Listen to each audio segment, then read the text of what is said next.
그 바벨론 나라에 이 포로로 끌려가게 되잖아요. 끌려가는데 이제 세 번을 끌려가게 되는데 제일 마지막에 586년에 시드기야 왕이 두 눈이 뽑히고 끌려가는 이제 그런 상황이 벌어지는데 1차 포로 때는 여호야긴 시대에 BC 605년에 이미 1차 포로로 끌려갈 때 누가 갔다고요? 다니엘과 젊은 엘리트들이 끌려가는 그런 상황이 벌어졌고, 그리고 얼마 있지 않아서 BC 약 615년 한 10년 뒤에 2차 포로로 또 끌려갑니다. 그때 누가 갔다고요? 에스겔이라든지 이런 종교 지도자들이 끌려가는. 그리고는 드디어 에레미야가 바벨론 포로에 순수히 끌려가서 순종해라 하는 말을 거역하다가 결국 시드기야가 두 눈이 뽑히고 비참하게 완전히 이스라엘이 바벨론 포로로 끌려가는 이런 상황이 벌어졌지요. 그러면 바벨론 포로가 605년에 한 번 있었고 또 615년에 두 번째 있었고 세 번째는 586년에 이렇게 완전히 멸망을 당하잖아요. 그런데 에레미야가 이스라엘 나라가 언제 회복될 거라고요? 70년 포로 생활하다가 돌아오게 될 거다 했잖아요.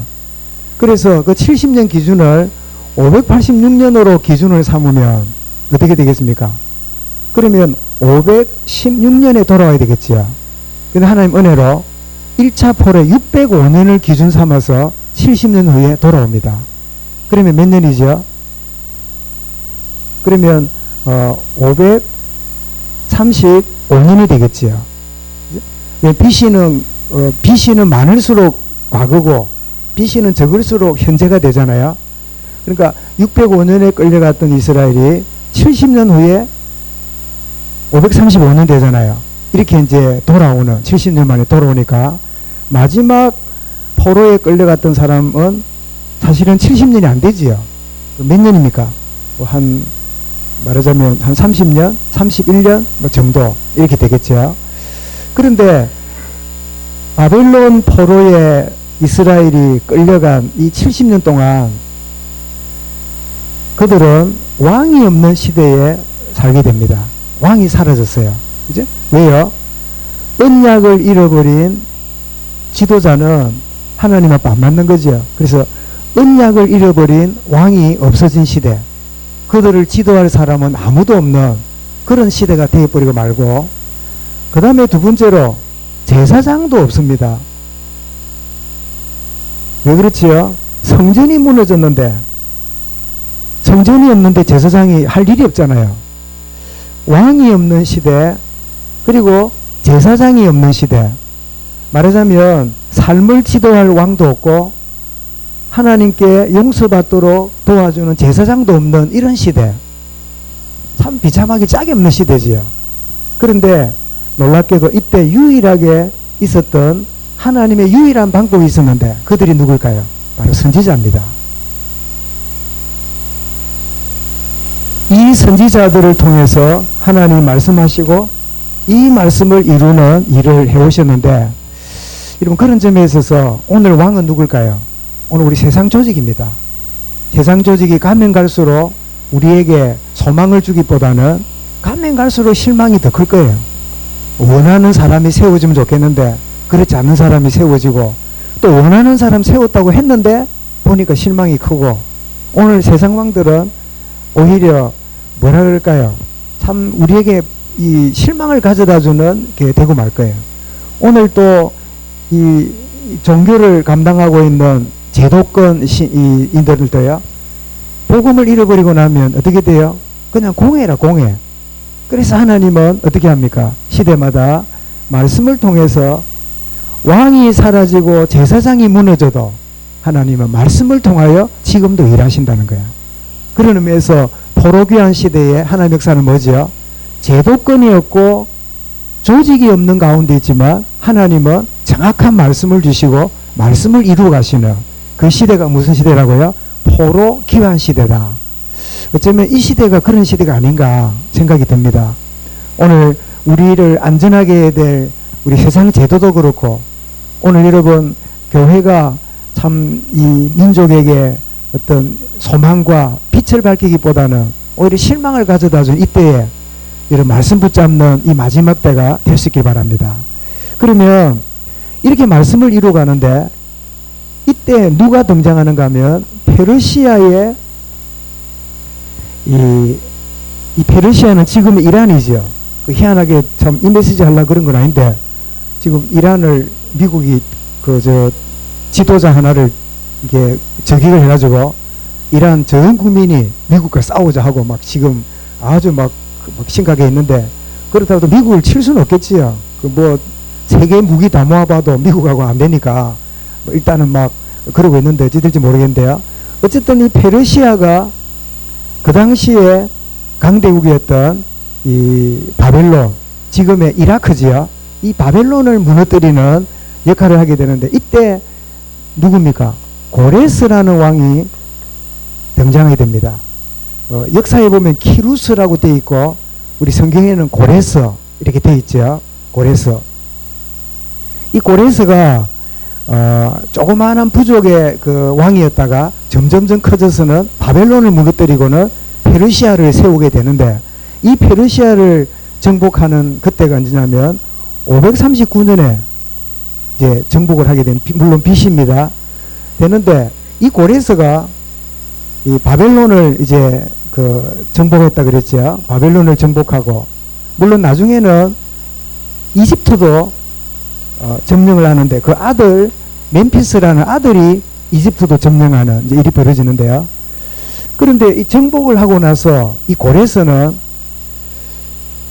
아수르 나라처럼 그 민족과 종교를 발산하는 게 아니라 정복한 그 나라 국민성과 신앙을 허용을 한 관용 정책을 씁니다.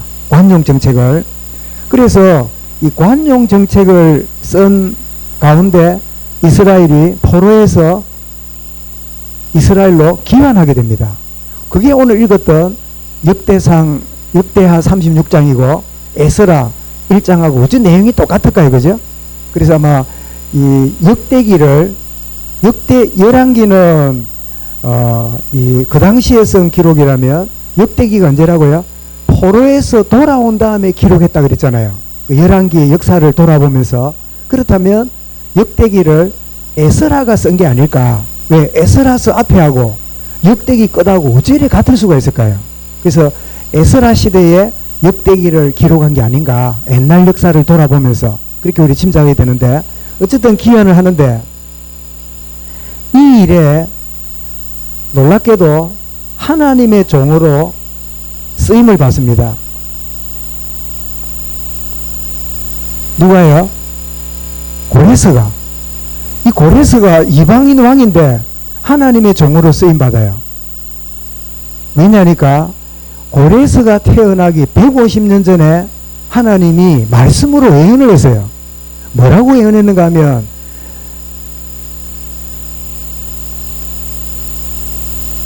이사야 44장 27절 28절에 보면 고레스를 두고 뭐라고 말씀했냐니까 고레스는 나의 목자라 이렇게 말이 떡 나와요.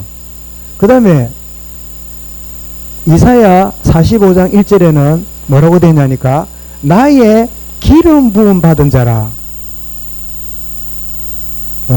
여기는 나의 목자라 그랬고요. 여기는 기름 부음 받은 자라. 이사야 45장 1절에 그렇게 말씀이 나와요.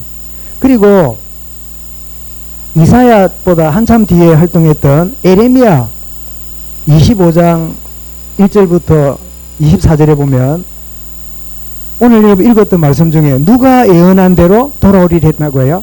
에레미야가 예언한 대로 했잖아요. 그 에레미야가 25장에 바벨론 포로에 끌려가 70년 만에 돌아오게 될 건데 거기에 누가 쓰임 받는다고요? 고레스가 돌아오는 역할을 하게 될 거다. 그래서 이 고레스가 바벨론을 정복하고 났더니요 유대인 지도자가 왔어요. 와서는 왕이여 만세수를 하소서. 그러면서 당신에 대해서 성경에 예언이 되어 있습니다. 여러분 고레스 입장에서 얼마나 놀랬겠어요. 자기가 태어나기 150년 전인데 성경을 편 읽어주니 뭐라고요? 고레스는 나의 목자라. 고레스는 기름 부음 받은 자라. 고레스로 말미암아 이스라엘이 70년에 고국으로 돌아오게 될 거다. 그 이야기를 고레스가 듣고 오늘 여러분 읽었던 성경에 그 고레스가 어떤 마음으로 보내는 게 나옵니까? 오늘 그 역대하 36장 22절에 바사의, 이 바사라 말은 페르시아라는 말이죠. 왕 원년에 여호와께서 에레미야 입으로 하신 말씀을 이루시려고, 오늘 에레미야 25장이라는 말씀입니다. 여호와께서 바사의 고레스 왕의 마음에 감동시키심에. 여러분, 고레스가 우리식으로 말하면 복음 압니까 모릅니까? 우리식으로 말하면 기독교인입니까 아니면 이방인입니까? 전혀 몰라요. 그런데도 하나님은 이방 왕도 감동시키신 분이라 하나님의 다른 응답을 기대하시기 바랍니다. 절대 안 된다, 그럴 리가 없습니다. 고레스 왕의 마음도 감동시키시는 분이 누구라고요? 하나님의 역사입니다. 무사람의 마음을 주관하시는 분이 하나님이세요. 여러분, 기대도 안 됩니까? 저건 안 될 것 같다, 천만에요. 고레스 왕을 감동시키는 분이 계시다니까. 그분이 누구라고요? 나의 기도를 들으시는 아버지 하나님입니다. 그 하나님은 누구라고요? 예? 그 하나님이 누구예요? 예? 이름 믿는 하나님이 누굽니까? 아버지 아닙니다. 따라합시다. 진짜 아버지. 진짜 아버지예요. 이게 아버지를 무시하란 말이 아닙니다. 진짜 아버지가 나의 하나님이다 되어지면, 여러분, 육신의 부모나 육신의 어떤 우리 주변에 이렇게 마음에 차지 않을 때요, 진짜 기도를 새로 시작할 수 있어요. 왜냐니까 진짜 하나님이 사람의 마음을 감동시키고 바꿀 수 있는 분이거든. 아멘. 이제? 그렇다면 김정은이도 바꿀 수 있을까요, 없을까요? 바꿀 수 있겠죠. 기도할 수 있기 바랍니다. 주여, 평양에 저 시체 2군데 갖다 놓고 저 썩은 시체를 저 무슨 신처럼 모셔놓고 그렇게 금수산 태양 무슨 궁전인가 만들어 놓고 저렇게 백성들을 우민하게 만드는 흑암에 빠진 김정은이를 감동시켜 주옵소서. 그래서 회개하고 주님께 돌아오도록. 사실 아버지 김정일이는 할아버지 김일성은 그 김일성 어머니가 여러분 아시죠? 강반석이잖아요. 그 어머니가 일성이 외삼촌이 강양욱이라고 그 목사였어요. 외삼촌이 목사고 어머니가 권사고 그런 밑에 태어난 게 김일성이거든. 근데 이게 흑암에 빠져놓으니까 북한을 막 이렇게 만들고, 그래서 우리 요즘 그런 게 나오죠. 김일성이가 죽기 전에 이거 우리 이 북한 이래서는 안 된다 라고 어떤 분에게 빨리 이 문제를 해결하도록 이렇게 조치를 하는 중에 얼마 있지 않아서 김일성이 죽었는데, 아마 아들 김정일이가 아버지 김일성을 죽인 게 아닌가, 이런 자료들이 나와요. 왜냐니까 이 김일성이가 이런 식으로 해버리면 이 자기 아들 김정일이가 이상하게 되잖아요. 아버지를 죽여버리고 신처럼 만들어 놓고 이게 막 작당을 하고 이러다가 김정일 죽은 다음에 또 김정은이가 유학까지 갔다 왔으면 좀 알지 싶은데, 먹기는 치즈를 그리 좋아한다대. 그래 막 얼마나 먹었던지, 막 나이도 얼마 안 되는 친구가 막 몸이 불편하고 그래 짝대기 짚고 댕기고 하는데, 이게 보니까 재밌거든. 이제 세상에 이게 막 세상에 이런 뭐 신적인 존재라. 사람이 웃깁니다. 우리가 볼 때는 웃기는데 지가 볼 때는 막 대단한 자리라. 그래 막 김정현이가 막 이러는데 밭 안 적잖아요. 그리고 그 다음날 따발총을 쏘아 죽여버려. 졸았다 갈아 죽여버려. 이야, 무슨 하여튼 어디에 그런 생각이 드는지야. 그래도 고레스의 마음을 감동시킨 하나님이 김정은이도 바꾸실 수 있다. 너는 입에 아멘 해놓기 바랍니다. 그치? 아멘 안 했다 나중에 되면 아멘 할 걸 하지 말고 미리 아멘 해놓기 바랍니다. 강 기자님 아멘 안 합니까? 네? 했습니까? 네. 아멘. 이제 고레스 마음을 감동하는 분은 누구도 바꿀 수 있다. 그래서 우리가 이것을 보면서요, 세상에 어떤 왕이, 어떤 임금이 무슨 짓을 하고 무슨 상황이 벌어지는데, 모든 세상 역사는 우연이 아니고 하나님의 통치 속에 있구나. 하나님의 절대 주권 속에 있음을 우리가 알게 됩니다. 왕도 없어졌고 제사장도 없었는 비참한 시대같이 보이지만 하나님이 직접 모든 세상 통치를 이루고 있는 이것이 포로기한 시대의 하나님 역사고 지금도 동일합니다. 때로는 저와 여러분이 의지하고 믿었던 것이 무너질 때요, 우리는 때때로 감정적으로 굉장히 힘들잖아요. 그때 여러분 마음속에 딱 붙잡으시기 바랍니다. 하나님이 역사하신다. 하나님이 오히려 이때에 준비하신 다른 응답이 있다. 이거는 여러분 우리의 무슨 과욕이 아닙니다. 정말 복음 가진 사람의 딱 정확한 깨달음이지요. 죽으면 죽으리다. 나는 죽을 수밖에 없는 법이 왕 앞에 가면 죽어야 돼요. 그런데 진짜 결단하고 순종하고 나가면 하나님의 다른 응답이 있을 거다. 그게 안 된다 하더라도 이왕 한번 죽는 거 순종하다가 죽으면 내가 죽으리다. 그게 에스더의 고백이잖아요. 두 번째입니다. 우리 포로기한 시대에 알아야 될 부분은 드디어 유다가 포로에서 기환이 됩니다. 그 기환되는 시기가 언제라고요? 1차 기환이 딱 70년 후에 말하자면 535년에 이스라엘이 돌아옵니다. 첫 번째 그 포로가 605년이니까 70년 빼니까 몇 년대요? 535년이 되잖아요. 자, 1차 포로에 돌아올 때 누가 끌어옵니까? 스룹바벨이 백성들이 끌고 와서 1차 포로에 돌아가지고 뭘 합니까? 성전을 건축하지요. 성전을 재건합니다. 재건. 여러분 1차 성전은 누가 지었던 성전이죠? 솔로몬이 지은 성전이죠. 그 솔로몬 성전이 다 무너지고 기구가 빼앗기고 비참하게 70년 동안 항폐해 있었잖아요. 거기에 떠가서 거기 터전을 위에다가 터를 잡고 이렇게 할 때 기공식을 하고 이럴 때 옛날에 성전 알았던 어른들은 옛날을 생각하면서 애통해서 울고 젊은 세대는 뭣도 모르고 성전 짓는다고 좋아하고 이래가지고 우는지 웃는지 분별하지 못할 만큼 큰 감동의 역사가 일어났어요. 이 성전 재건에 일어났지요. 그런데 얼마 있지 않아서 이 성전 재건이 중단이 됩니다. 누가 중단시켰을까요? 바벨론 포로에 끌려가고 나서 남아있는 사마리아인들, 남아있던 사람들이 돌아와가지고 막 성전을 짓고 막 이러니까 이야 드디어 이스라엘이 회복되는구나, 하나님 말씀이 성취되는구나 이렇게 해야 되는데 막 자기들이 와서 이러니까 셈이 나는 거야. 이걸 보고 뭐라 그래요? 터세는 터세. 70년 동안 자기들이 막 여기 막 가꾸고 있다가 멀리 갔던 사람이 돌아가 뭘 하니까 배가 아프는 거야. 그러니까 막 산발라의 신이 막 이런 친구들이 반대해가지고 결국은 성전 건축의 15년을 중단시키게 됩니다. 그래 짓다 말았으니까 얼마나 흉하겠습니까, 그죠? 짓다가 말았단 말이에요 지금. 그러니까 이제 그 스룹바벨이 시작을 했는데 마무리는 안 되지요. 어려움이 있지요. 이런 거 얼마나 곤란합니까? 이때 하나님이 선지자 학개와 그리고 선지자 이 스가랴를 보내가지고 성전 재건을 중단하고 있는 이 이스라엘 백성들에게 어마어마한 메시지를 던집니다. 학개가 뭐죠? 너희가 성전을 짓는데 어렵다고 그렇게 하면서 너희들은 좋은 집에 벽에다가 판자를 붙이고 사는 그러면서 지내냐? 너희가 농사를 지어보아라. 다 결실이 없게 될 것이고 너희가 산에서 나무를 캐어서 이 성전을 재건해라. 하나님의 축복이 임하게 될 것인데 여호와의 영광이 너희 위에 임하게 될 거다.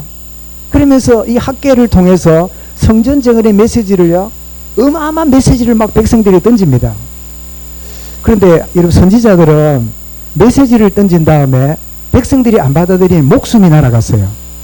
그런데 이 메시지를 받아들이면요, 그 메시지로 시대가 바뀌었는데 놀랍게도 학개 메시지를 들었던 이스라엘 백성들이 뭐 형편이 안 되니까 뭐 성전 지을 수가 있나 이러면서 자기 일에 막 치심하고 자기 성공에 빠져서 살아가지만 성공이 없는 그 오리무중에 빠져있는 그 시대에 하는 학개를 통해서 성전 재건의 이런 축복의 역사를 일으킨 내용이 학개서입니다. 그래서 학개라는 뜻이 뭐냐? 학개란 말은 페스티벌, 축제란 뜻이에요.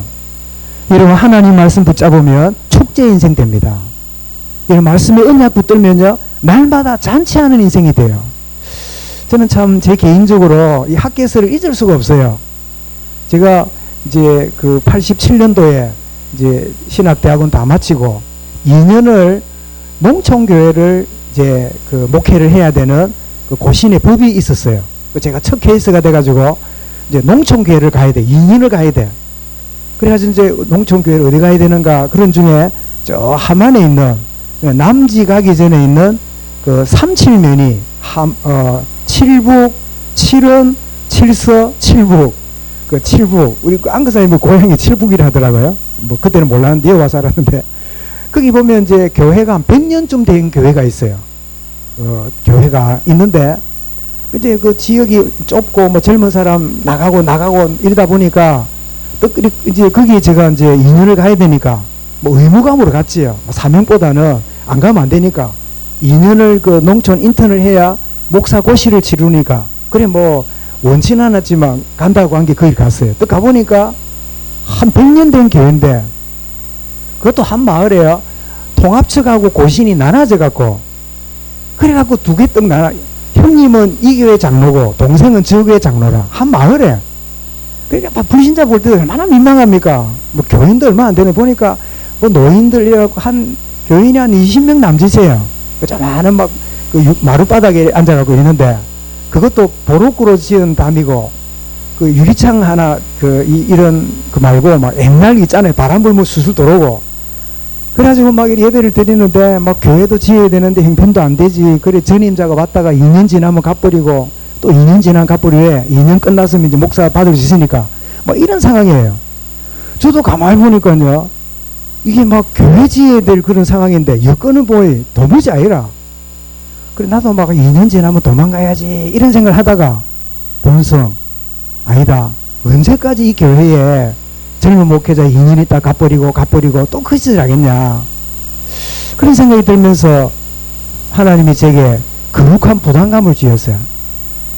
지금 성전 건축에 헌신하지 않으면 기회가 없겠구나. 그래가지고 이제 뭐 여차이차 해가지고요. 하나님이 제 마음속에 네가 무슨 재주로 그 나이 많은 교인들 그 지역에 막 오랫동안 살고 있는 목사님 농촌을 압니까? 그럼 목사님 도시하고 달라요. 도시는요 한 달 월급 받으면 딱 11조 하면 되지만 여기는요 1년 농사 지어갖고 이러기 때문에 11조를 뭐 이렇게 제대로 못해요. 하려면 또 이제 1년 동안 거름비 떼고 임금비 떼고 또 뭐 비료 있는 거 떼고 그래 다 떼고 그래도 해야 돼요. 그때 내가 이제 농담으로 도시 생활하는 사람이 빨가벗고 댕긴 줄 아나? 걸어 댕기는 줄 아나? 차 탄다고 기름 떼고 옷도 하나 사 입어야 되고 커피도 뽑아 먹고 한 달 월급 받는데 많이 들어간다. 도시 사는 사람은 월급 딱 받아가 11조 되기 쉽다고 하는데 농촌 사는 사람이 훨씬 낫다. 왜냐면 잠바 입어도 되고 고무신 신고 댕기도 되고 그러니까 사고방식이 도시 사람들은 11조 잘할 수 있지만 농촌 사는 사람은 11조를 그래 버뜩버뜩 못한대. 1년 다 한 다음에 계산해가 뗄 것 떼고 이래야 된대. 근데 가보니까 뭐 과일 이런 거 매주 팔고 수입 들어오고 이래요. 그래 나뭐 계산하지 말고 들어오거든 11조 해보라 그냥. 나무 그래 막 재지 말고 그래 막 콩 갖다 놓고 밤새도 하나 둘 셋 넷 아홉 개 내 거 하나 이거 너무 밤새지 말고 푹 떠가고 해라 그냥. 막 혹시 좀 더 가면 뭐 하나님이 그 알아서 안 하시겠나. 너무 하나님을 계산하지 말고 그런 분위기인데 성전 건축한다는 게 말이 됩니까? 막 벽이 갈라져가 막 그래 미안한데요. 교회 이름이 이령제일인데 우리 동기호도만은 야 유령 나오겠다. 유령제일교회 해라. 나 그 말 듣고 얼마나 막 의문이 생기는지 교회를 보고 막 유령제일이라 유령 나올 것 같아. 진짜 그래 막 이야 참 그 언덕 위에 있는데 뭐 어찌 그리 지어놨는지 그래 막 교인들이 막 지어야 되는데 막 목회자 나오고 이파이라. 나도 또 이제 우리 아버지가 목수였다고 했잖아요. 근데 건축을 내가 좀 알아요. 그러니까 알기 때문에 건축이 힘든다는 걸 내가 좀 알거든. 그래서 내가 어쩌래요? 내 본성이 갈라 했는데 갈 수가 없어. 그래서 하나님 앞에 딱 결단하고 교인들을 모아가지고 대집회를 했어요. 여러분, 지금 보니까 여러 교육자들이 거쳐가면서 성전 건축을 위해서 작정도 하고 뭐 이래 하다가 안 되고 결국 여기까지 왔는데, 여러분 보니까 딱 중심을 담고 하나님 앞에 예산에 11조 드린다 생각하고 한번 그렇게 중심을 담으면 나는 가능하다고 믿는다. 나는 받은 사례 11조 떼고 다 드리겠다. 그래 이제 탁 한 다음에 이제 받아지면 내가 같이 할 거고, 못합니다 이러면 내가 계속 부산에서 막 계속 부목사를 청빙하는 거예요. 이제 목사 안수 받을 때 했으니까. 그러니까 막 에레 모르겠다 갈 거다 이런 내가 성부수를 던져놨어요. 그랬더니 교인들이 막 눈이 막 서로를 막 쳐다보고 막 사람이 작아도 눈치 대상자가 있거든. 저분이 하는 말 따라가는 그런 분위기 있잖아요. 교회가 100년 됐으니까. 그러더니 목사님 뭐 분위기가 가만히 있어라. 우리도 보니까 막 계속 왔다 가고 막 우리 언제까지 이럴 거냐. 교회 이름이 뭐라고요? 유령. 이래가지고 마지못해 해보시다 이래 된 거야. 그래가 농협에 막 1억인가 대출을 내고 막 이래가지고 막 시작을 하는데, 이야, 나 놀랬습니다. 이 핫키스를 통해서요, 하나님이 몇 주 말씀을 주시는데 교회가 말하자면 충만해져 버렸어요. 교인들이 교회 다 짓고, 하나님이 뭐 남의 그 포도밭 이런 거 이렇게 농사 지으면 그 소득에 뭐 6대4, 3대7, 2대8 남아놓은 이렇게 농사 지으면 소득을 그래 나누고 가잖아요. 뭐 잘해주면 4대6 아니면 3대7, 내 3 묻고 주인 7 주고. 우리 젊은 세대는 잘 무슨 말인지 모르겠지요. 이제 땅이 없다 보니까 이제 이렇게 노블 해가지고 그런단 말이에요. 그 나중에 보니까요, 그게 난 축복은 다라 아니라 생각해요. 그런데 주변 사람을 위해서 거기 참여된 성도들은 모두가 자기 땅 하나님이 축복을 다 주셨더라고. 다들 막 아이고 우리 가진 게 없는데 했는데요, 딱 말씀 붙잡고 나갔더니 하나님이 또 그 뒤를 보니까 교인 숫자는 별로 안 되는데 기천만 원 모아가지고 선교한다고 교회가 난리가 나서 얼마나 감사한 일인지. 저는 그때 목사 되기 전후였는데 그때 제 마음에 제 목회의 방향이 딱 정해졌어요. 형편 따라가는 게 아니라 하나님이 원하시는 걸 따라가면 된다. 우리 가진 게 뭐 있습니까? 안 그래요? 하나님이 부어주기 시작하는데요, 나도 놀랐어요. 정말 놀랐어요. 그리고 뭐 그때 강도사 때 받아봐야 얼마나 받습니까? 근데 딱 11조 떼고 나머지는 막 다 드리고 이러는데, 그러다가 이제 교회 입당을 하고 입당식을 한다 했더니, 이거 막 옛날에 우리 그 설교학 그 교수였던 목사님이 막 안식년 나가니까 꼭 와서 우리 교회를 맡아갖고 좀 해야 된다고. 이래가지고 막 입당식 하고 나서 그 다음 주에 가는데 막 교인들 다 울고 목사님 고생마다 간다면서. 그럼 우리는 막 재미있게 입당 간다면서. 우리 애인이는 막 업해갖고 이래 막 1살 땐가 이렇게 가고 머리를 막 빡빡하게 했더니 왜 딸을 남자한테 치마를 입혔냐고 오해를 막 받고, 막 애 2살 4살 막 어릴 때 그 농촌이고 이러니까 그때 뭐 밭에 뭐 마늘이나 미나리 나고 이러니까 뭐 특별히 살 거 없잖아요. 그러니까 11조에는 막 다 드리고 그랬는데, 거기서 한 2년 반 있다가 이제 부산에 부목사 한 400명 되는 교회로 갔는데 딱 내가 헌금한 부분에 일정한 부분이 덜 드렸더라고. 그래가지고 첫 사례 받은 거 딱 해가지고 보내니까 깨끗하게 끝이 났어. 그때 제가 성도들은 분위기 갖고 안 된다, 꽃이 갖고 안 된다, 계산해가 안 된다. 하나님이 그 마음을요, 감동을 줘야 돼요. 특히 한국 사람들 뭐에 약해요? 감동에 약하거든. 하여튼 옳고 그르냐 보다 막 기분 좋으면 뭐예요? 기마이다 그냥. 헌금을 기마이로 한 건 아닌데, 하여튼 우리 한국 사람들은 이 감정적인 확 정서가 통하는 이게 참 필요해요. 그래서 혹시 여러분 제 때문에 막 감정이 안 좋거나 있거든, 막 제 부족이고, 혹시 또 막 여러분들이 목사님 막 함께 하고 싶다 이럴 때 감정 때문에 그런 것 같으면 실망을 준비해 놓기 바랍니다. 그치? 감정이 좋기도 하지만 이거를 또 뛰어넘는 어떻습니까? 감동이 필요해요. 그치? 감정에 살지 말고 감동에 사시기 바랍니다. 아멘. 예. 이래놓고 또 아니다 정신 차리라, 이게 그러면 안 된다, 정신 차려야지. 그 아내네 사피라가 감동 먹었다가 집에 가서 감정으로 갔다가 큰일 났잖아요. 그죠? 감동 먹고 살아야 돼. 이 학계 그리고 서가랴, 이 모든 게 성전 재건에 하나님께 쓰임 받았던 한 시대에 소중하게 쓰임받았던 귀중한 선지자들이에요.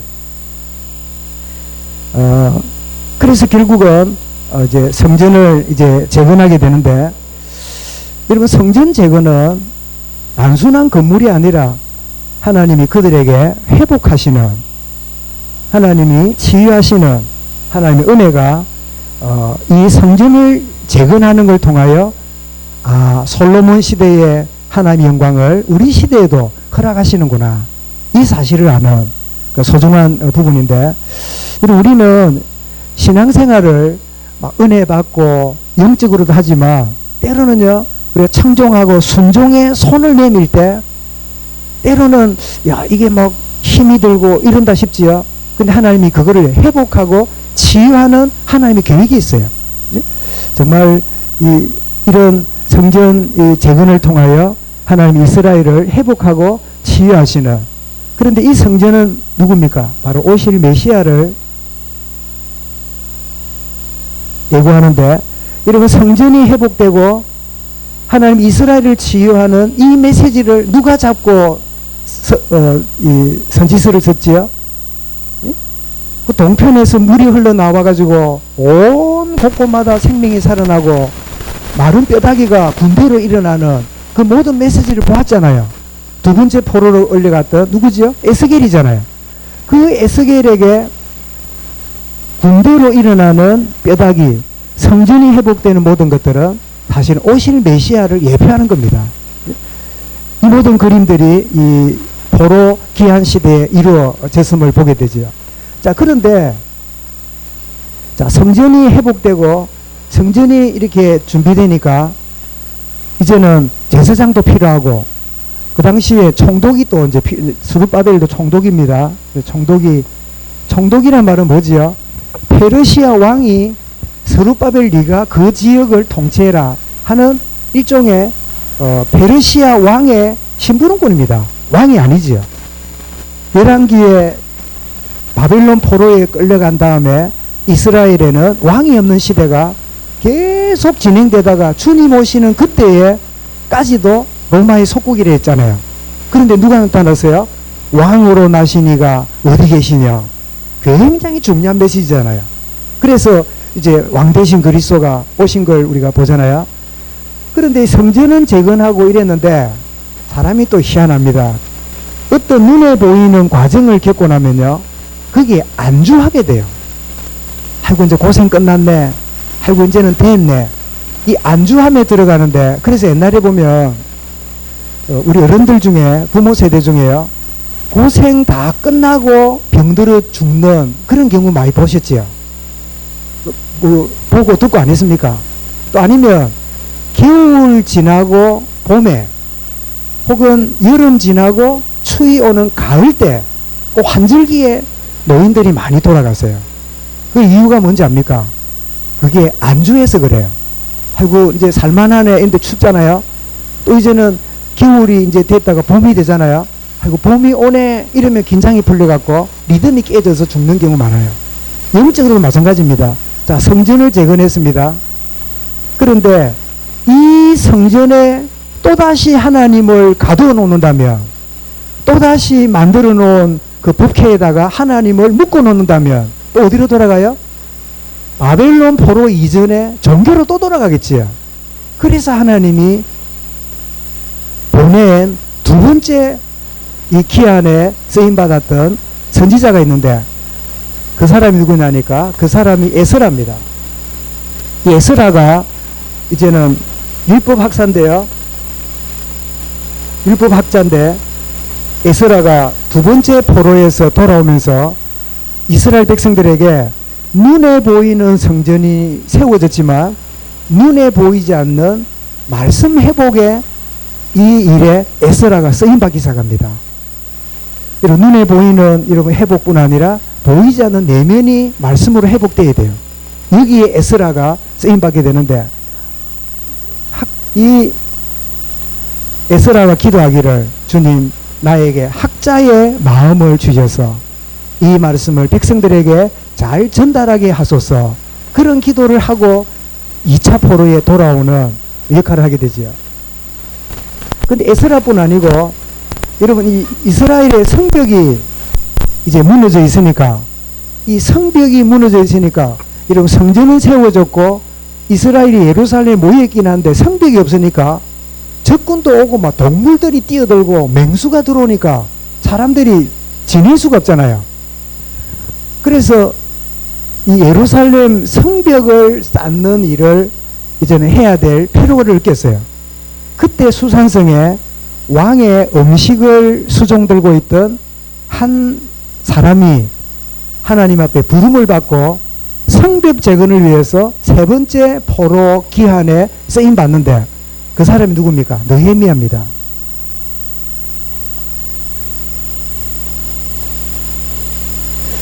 우리는 학교에서 스가랴서, 에스라서, 느헤미야서 성경을 읽고 있지만 역사적인 큰 줄기 속에서 봐버리면 훨씬 가까이 다가오지요. 읽기는 읽는데, 우리가 여기 있긴 있는데 여기 어딥니까? 대한민국 어딘데? 진해가 어딘데? 경상남도 창원시 진해구 자운동 이래야 알잖아요.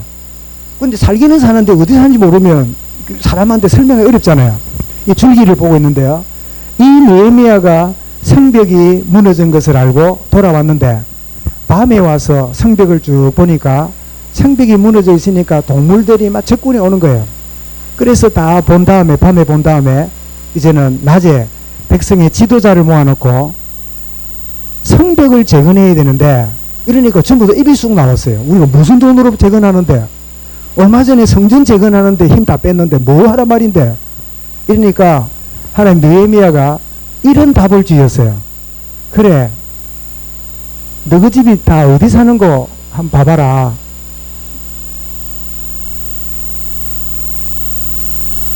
너희가 살고 있는 그 지역, 네가 살고 있는 그 영역, 그거 세우는 거 해라.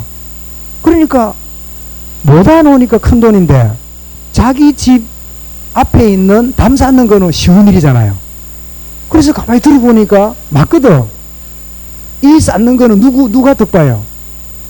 옆집이 덕 봐요? 내가 덕 봐요? 내가 덕 보는 거야. 우리 집 앞에 담 쌓으면 적군이 못 올 거 아니에요. 그러니까 이 모두가 자기 영역에 있는 담을 맡아가지고 이렇게 싸니까 성벽이 완성됐어요. 이게 느헤미야의 지혜입니다. 그때 제가 교회의 필요를 어떻게 해야 되는가를 하나님 제게 지혜를 주셨어요. 그래서 말씀을 드립니까? 이제 회당을 이제 건축을 했는데 건물만 2층으로 또 지었어요. 지었는데 아무것도 없어. 강대상도 없고 의자도 없고 피아노도 없고 아무것도 없어. 그냥 전기 달린 그냥 바닥만 있어. 우리 교인들이 뭐다 보니 의자 이러니까 그때만 해도 몇백만 원, 요즘은 몇천만 원 되겠지요. 이 우리 장의자 이게 비쌉니다. 이 나무가 꽤 비싼 의자거든요. 그러니까 이런 눈이라. 그때 내가 느헤미야의 지혜를 알고, 여러분 가족이 몇 명입니까? 우리 어머니하고 아내하고 내가 애 서희. 그러니까 그러면 6명이죠. 그럼 집사람이 의자 6개 하면 되겠네. 한 가족에 하나씩. 이래 하겠더니요, 그럼 되겠네. 의자 다 들어왔어요. 자기 교인 숫자대로. 왜? 내가 앉을 거니까. 우리 애가 앉을 거니까. 그리고 우리 집에 돈 없어도 집에 의자 없이 안 살잖아요. 이사 가면 의자 다 엮고 하잖아요. 그래 하고. 강대상을 이렇게 해야 되는데, 여러분 성구 중에 제일 비싼 게 강대상입니다. 저게 굉장히 수공이 많이 들거든요. 요즘 다른 교회는 이제 크리스탈로 하기도 하는데, 그럼 이제 할 분이 있으면 이랬더니 제일로 건축한 다음에 하고 싶은 성구가 있는데 그게 뭔지 압니까? 강대상이라. 왜냐하니까 늘 보는 거잖아요. 그러니까 저게 좀 부담이 돼도 저거 하고 싶은 거예요. 그래가지고 할 분 말하죠. 몇 명이 나왔어. 그래 절대 말 안 했습니다. 그래 다 보면 지가 한 걸로 알도록 놔두고 그거 가지고 또 다른 거 필요한 거 사고, 지금까지 자기가 한 줄 알 거예요. 저 강대상 내가 한 거다. 여러 명이 나왔어요. 여러 명이. 그게 이제 지혜라. 우리 건축위원회는 몰라. 본인들은 내가 한 걸로 딱 믿고 있지요. 그리고 하여튼 필요한 거 있잖아요. 커튼도 이랬잖아요. 이거 모아놓으면 이것도 굉장히 비쌉니다. 그럼 어쩝니까? 여러분 커튼 한 쪼가리씩 여러분 기도하고 헌신하세요 이러면 한 쪼가리 하는 거는 어렵지 않아요. 그럼 우리 안 그래도 얘기를 사면서 지금 우리 전등 이게 형광등이잖아요. 이 형광등이 점점점 없어져요. LED로 다 바뀌어야 돼. 저 변지사님 거기에 LED 하고 있는데 이런 거는 안 나옵니까? 이게 이제 전구만 바꿀 거냐 등을 바꾸고 이러는데 장로님 견적 봤더니 이 하나가 6만 원이래. 그러면 교인들만 하나 한두 개씩 해보면 되겠네. 그냥 못 오니까 또 몇백만 원이라. 못 오면 안 돼. 교회는 이거 전부 다 우리가 쓰는 거지 뭐 남이 쓰는 겁니까? 안 그래요? 그래 나는 딱 정해놨어요. 우리 가족 4명 4개 한다. 그죠? 그 사이에 이제 혹 손주 나면 더 할 거고 돈이 있냐 없어도 마음 먹는 거야. 그죠? 아, 오늘 괜히 앉아갖고 이 메시지 뜨고 앉았네요. 여러분 느헤미야의 지혜랑 내가 사는 성을 여러분 성 쌓는 그거는 누가 할 겁니까? 내가 해야지. 안 그래요? 우리가 손님이 아니고 우리 모두가 이 교회의 주인들이라. 우리가 쓰는 우리 후대들이 써야 되는 소중한 우리 자산이라. 안 그래요? 이거를 못 와갖고 어떻게 할 거냐 하면요 10년 지나도 못 합니다. 그래 하란 말이냐. 그래 하란 말도 알고 하지 말란 말도 아니라. 혹시 그런 말이 있거든. 요이 땅 해갖고 고만하세요. 고만하세요. 이제 묵고 살아야지. 너무하니까 이런 일이 일어나기를 제 이름으로 축원합니다. 예, 아멘 두 사람이 안 합니까? 아멘 속을 한 줄은 믿습니다. 성벽을 쌓는데 각자 자기 영역에 쌓는 거 너무나 당연한 일이잖아요. 그죠? 그리고 에스라 시대에 이 하나님 말씀이 이렇게 회복이 되어지므로 진짜 여러분 성전은 뭐지요? 우리의 내면이 성전입니다. 여러분 고린도전서 3장 16절에 에스라가 이미 이 비밀을 알았어요. 눈에 보이는 성전도 중요하지만 눈에 보이지 않는 내면의 성전이 회복되어야 된다. 그래서 에스라가 생명 걸고 이 말씀 회복시켰잖아요. 그랬더니 우리가 이 말씀 운동하면서 너희 몸이 하나님의 성령이 거하는 성전인 줄을 알지 못하느냐? 얼마나 감사한 일입니까? 에스라가 깨달았던 그 은혜를 우리는 막 한꺼번에 깨달은 게 얼마나 감사한 일이에요. 내가 누구지요? 내가 성전이에요. 여러분 하나님의 눈에 보이는 성전 중요하지만 내가 성전인 줄 알고 주님과 함께하는 축복을 누려갈 수 있길 바랍니다. 그런데 여기에는 뭐가 필요하지요? 하나님의 시간표가 있는 거지요. 그래서 저는 뭐 이렇게 여러분 막 웃으면서 얘기하지만 제게 하나님 우리 개인과 교회와 후대를 향한 이런 계획이 있구나. 이게 제 마음에 오더라도 제가 제시를 잘 안 합니다. 제시해 놓고도요 이렇게 그냥 던져 놓습니다. 뭐가 있기 때문에? 시간표가 있어요. 목회자들이 지도자들이 시간표를 모르면 아무리 옳은 일이라도 문제가 생겨요. 하나님이 하신다면 어떤 방법으로도 진행할 거고 하나님 시간표가 아니라면 우리가 아무리 결의해도 진행 안 돼요. 하나님의 시간표를 보아야 된다. 그래서 내가 죽을 때까지 안 된다면 다음 세대가 하는 거고 또 메시지 하자마자 끝나자마자 목사님 들어보니까 막 내가 이 일에 헌신할게요. 이렇게 하신다면 또 하는 거고 그거는 내 소관이 아니라 진짜 아버지 소관이라. 아멘. 그죠? 예, 저는 이 비밀을 알고 나서 참 목사가 된 게 너무 행복해요. 이거 알기 전에는요. 그래서 미안합니다. 목사 그 눈, 똥 누가 안 먹답니까? 개도 안 먹답니까? 옛날에 막 속이 썩여가지고 막 그래 목사들이 이제 산에 올라가다가 막 고목 빈 거 보고 뭐란답니까? 니도 목회했나? 속이 다 썩었네. 참 저도 보고 모르고 여러분 안 만났으면 속이 썩어가지고 뭐 제가 여러분 느껴보는 몰라도 제가 얼마나 예민한 사람이고 얼마나 완벽주의고 막 이런 사람인지 몰라요. 그 나를 넘었다는 게 얼마나 감사한지 몰라. 하여튼 그래 이해해 주시기 바랍니다. 여러분 이 포로기한 시대에 하나님 역사가 어떻게 해요? 왕도 무너지고 제사제도도 무너졌지만 하나님이 직접 말씀을 통하여 시간표를 따라 계속 진행해 오신 것을 볼 때 이게 그때 시대뿐입니까? 지금도 마찬가지입니다. 때로는 여러분 의지했던 게 배신을 때리고 바라봤던 것이 실망을 줘도 괜찮아요. 하나님은 살아계십니다.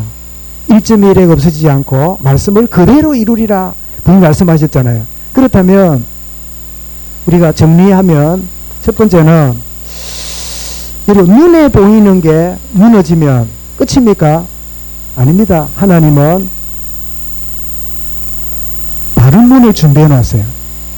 내가 기대하는 문이 닫힌다고 여러분 절망할 거 없어요. 하나님은 다른 문을 딱 준비했어요. 이게 하나님 계획입니다.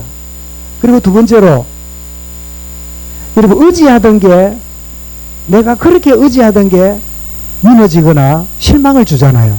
내가 그렇게 철떡까지 의지하던 뭐가 무너지면 진짜 하늘이 노랗잖아요. 여러분 이 의지하던 것이 무너질 때 이때 어떻습니까? 하나님의 절대 역사가 시작되는 시간표입니다. 너무 실망할 거 없어요. 여러분 문이 닫힌다고 다른 문이 있습니다. 의지하던 게 무너졌다고 절망이라고 하니요. 하나님이 절대 시작하는 시간표입니다. 좋은 시간표를 하나님 내게 주셨구나. 그렇게 여러분이 딱 고백만 되면 믿음대로 하나님이 이뤄가시는 거예요. 더 나아가서 하나님의 역사는 우연이 아니고 뭐지요? 하나님 말씀의 성취의 역사구나. 그러니까 우리는 뭐 잡으면 되지요? 하나님의 언약의 약속을 잡으면 되겠지요. 그러면 하나님의 시간표 따라 말씀을 이루어 가시게 되니까. 그래서 우리 포로기한 시대가 어찌 보면 굉장히 왕도 없고 제사장도 없고 다 무너져 버린 황폐한 시대인데 무슨 일이 있겠나 싶지만 오히려 왕들이 있을 때는 왕 때문에 백성들이 막 끌려다닌다 욕보고 제사장도 얄궂이 일어나갖고 우상숭배 끌어가는 그런 것들이 다 무너졌으니까 차라리 하나님이 깨끗하게 참 자기 방법으로 이루어 가시는 그 계획이 포로기한 시대에 있었음을 우리 알게 되고 이제 다음 주가 되면 이제 마태복음 여러분 시작하기 전에 말라기가 마지막 선지자로 활동을 하잖아요. 그 말라기 선지자하고 마태복음 사이가 400년이 뜹니다.